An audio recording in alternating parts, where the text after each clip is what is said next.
Eli here, back for more internet stories. You may remember that I mentioned the appearance of a holiday monster several times in my last post. That's what I'm telling you all about today. No rules this time, just a nice festive Christmas story for you and the kids. No, it's not because I'm avoiding talking or even thinking about Zoe right now. Why do you ask? Okay, maybe it's a little because I'm still not sure what the hell to believe about Zoe, and because I still haven't made up my mind about whether to go to that bookstore or not. Thinking about her and everything that happens still makes my head spin. Which I guess isn't hard since I'm recovering from a concussion, but you know what I mean. In the meantime, I figured I'd share what happened around Christmas. I feel like I should do that now anyway, because who would want to read about the holiday time monster in, May? I'm not one of those people who fangirls over the idea of Christmas in July, and even though I've never met any of you and probably won't, I'm imagining that you're not into that either. If you are, shut up and stay silent about it. Let me have my shared interests with strangers. So, if you followed along with my timeline, I went to that godforsaken concert hall about a week before Christmas. This means that I was just starting to return fully to the world of the living right around Christmas itself. It's still kind of a blur, but I think I regained consciousness and sat up for the first time on Christmas Eve, and then was a bit more functional on Christmas. Happy fucking holidays to me. Now at this point, you're probably like, how could you possibly have encountered a monster, Eli? You were barely able to walk. There's no way you went outside and did normal stuff. And, surprise, you'd be wrong. Because I am, by nature, an idiot.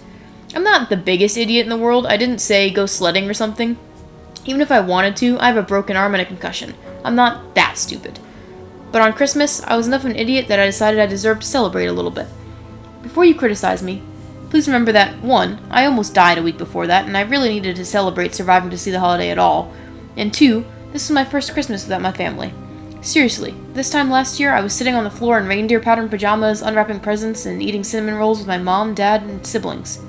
This year, they were all dead, and I was alone in my current home, barely conscious again and still fairly broken and bruised, in a city full of monsters trying to kill me. You don't realize how much can change in a single year until it does, huh? Excuse me while I take a brief break to suppress my emotional traumas. Okay, I'm back. Anyway, all this to say, even with my arm in a sling and my head hurting nearly constantly and the scars across my face and back still bleeding if I moved wrong, I still decided to leave my house on Christmas. And what for? Well, I couldn't eat cinnamon rolls, since even refrigerated I doubted they lasted that long, but I could unwrap presents. No, I didn't have time to get myself anything. I figured I'd go to the Super Walmart and find a thing or two I'd enjoy, maybe some treats or a toy for Mr. B, and some wrapping paper. That way Mr. B and I could at least make it feel a little like the holiday it used to be. Before I go any further, speaking of Mr. B, guys, I'm starting to think he may not be a normal cat. I mean, I've considered it before, since I encountered him really, because I've known cats before and he doesn't act like normal cats. But I always brushed it off because, 1, I knew Mr. Bailey before all this happened, and he's always been on the brave and smart side for a cat. And 2, come on, he's my only friend. I love him. I don't want to consider that there may be something weird going on with him.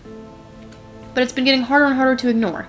He seems a little too smart and a little too brave, even for him. He always senses the monsters. He got off that catwalk totally unharmed, despite the swarms of Calebs and Brents, including the Caleb that caused me to fall over the edge, that asshole. If I didn't know original Caleb was dead, I'd think he taught it that move. Man, fuck Caleb. Mr. B has also been wandering out on his own a bit while I've been fading in and out of consciousness. Maybe he thought I was too out of it to notice, but I wasn't. And coming back fine. Oh, and also, there's not a lot of other cats running around here anymore. Hardly any, like with humans. But here he is. Although, not to brag, but pairing with me probably helped him make it this far. Just like pairing with him has helped me survive. A symbiotic relationship, if you will. Now, don't jump to any conclusions here. I don't think he's evil. Really, I don't. I've spent entirely too much time with him, and he's had literally thousands of opportunities to kill or betray me. I just know that he's not evil. I can see it in his big, beautiful gold eyes. I also am pretty sure that this is the original Mr. Bailey from my childhood. He has the same little V-shaped nick in his ear and the same little scar on his front right paw that I remember. So that raises the question. Has he mutated somehow? Maybe the monsters in Bubble did something to him? Or is he a monster that just nailed Mr. Bailey perfectly, down to the scars and personality? God, I hope not. Just airing my thoughts since I have no one to talk to about this. I've been wondering where he's going and what he's been up to, and I'm a little worried about him. I wish I could just ask him because I think he'd tell me, but, you know, he's a cat. And even he can't talk. So for now, I'll just be keeping a closer eye on him than usual. Anyway, now that I've shared my concerns in that department, back to Christmas. Mr. B and I set out in the late morning. I had my knife in my good hand, the other arm still hanging uselessly. All I could do was hope that I didn't attract any monster attention, since I for sure looked like an easy target at the moment. And honestly, I was an easy target. One smack to the head and I'd be too dizzy to do anything except fall to my ass and get eaten. Mr. B was on my shoulders, silent except for the swish of his tail against my jacket collar. Even if I was worried about him, I was grateful to have him. I still love him to death after all, and he's still a great monster fighter. Plus a very helpful early warning system for detecting monsters. After the concert hall, I've decided I need to listen to his alerts better. We made it to the Super Walmart without any incidents, except seeing some Brents running in the distance, thank God. The door slid open for me, no breaking and entering necessary here, and I strolled right in, beelining for the pet section. On my way there, I heard a few growls and whispers coming from the shadows, but that wasn't anything unusual. Probably a few Ashleys. There was a sizable supermarket section literally only 100 feet away. Mr. Bailey stayed silent, so I wasn't too worried. I let him look at the messy selection of treats and toys. He seemed to like the catnip-filled blue fish. At least, he rubbed on it and exploded into purring as soon as I held up to his face, so it sure seemed like that was a yes. Then we headed to the one book aisle this Walmart boasted. Sure, my head was aching too much to read right now, but soon it wouldn't be, and I'd read all the books in that house that seemed interesting, even the screenwriter one. All that was left were 2 cookbooks, not possible to use with the supplies I have, even if I wanted to, which I don't, and an autobiography of Amy Schumer, which I'm sure is a totally fine book, but not for me. No thank you. So I picked out 2 books and a few DVDs for good measure. The DVD aisle was right next to the book aisle. I mean, come on, how could I not treat myself to both? And then headed for the last stop. That random section with party supplies, cards, gift bags. I have no clue what that fucking section is called, but you know the one. I bet you can picture it. A holiday section would have been nice. But since this madness started in February, the only holiday section was dedicated to Valentine's Day. And that's barely even a real holiday. So far, so good at this point, and I was just thinking that maybe there'd be a Christmas miracle and I'd get out of here with no monster encounters when Mr. B started growling. A low, rumbling, constant growl. Having learned at least a tiny bit from my past mistakes, I immediately set down the basket I was carrying in my good hand and replaced it with my knife. I didn't like needing to put down the basket with all my stuff in it, but I had no choice. This whole thing would have been so much better with 2 hands. I was right at the edge of the gift section. Literally 2 more steps and I'd be at the end of the aisle I wanted. I could see glimpses of wrapping paper and ribbon around the corner. I also didn't see any monsters yet, but Mr. B was staring intently at the same aisle and keeping up his growl. Now that I listened, I could hear something from that direction too. It sounded like snorts? Like kind of a huff huff huff. Basically like nothing I'd heard from any of the usual monsters before. I'll admit, my curiosity got the better of me. I looked down at Mr. Bailey and made sure he didn't protest as I cautiously stepped forward. He kept growling, but made no warning chirps, nor did he dig in his claws.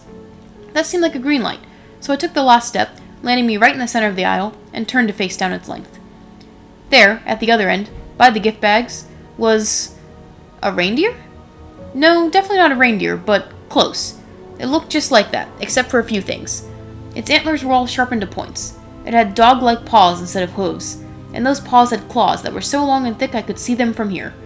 It had 1 extra eye in the middle of its forehead, and, perhaps this was meant to be funny, its nose was glowing red. So obviously I decided right then and there that I had to call this guy Rudolph, and because I used dumb humor to distract myself from hellish things and portray a false sense of confidence, I also stupidly said, "Has Santa called you up yet to drive a sleigh tonight?" Now Mr. B chirped in warning, which I thought was a little unbecoming of him since he knows my tendency to provoke monsters and should have warned me not to before I actually did it. Meanwhile, Rudolph took a few steps down the aisle towards me. I expected it to charge and steeled myself for the strong possibility of getting impaled. But it stopped about halfway. Then it spoke.